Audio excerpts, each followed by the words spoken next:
5 paraan para hindi tamarin. Una is kalimutan ang word na excuse. Marami kasi talaga tayong excuses para hindi natin magawa ang isang bagay.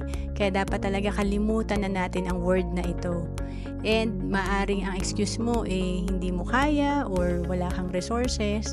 So talagang simulan lang natin ang isang bagay. And then pangalawa, umiwas sa mga distractions. Ito ay maaring ang labis na panonood natin ng Netflix or nag-games din tayo, naubos oras natin o kaya naman sa barkada.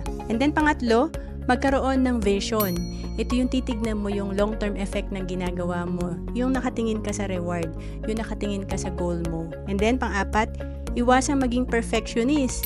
Ito yung puro plano ka, dapat more on application talaga para makagain tayo ng experience. Dito tayo mas matututo. And then pang-lima, mag-focus sa consistent little actions. Kasi kaya hindi natin nagagawa yung isang bagay, big project agad yung naiisip natin. Pero dapat talaga magsimula tayo sa mga small step. To know more about savings and investment, message mo lang ako sa FB, Roan Celis Capistrano.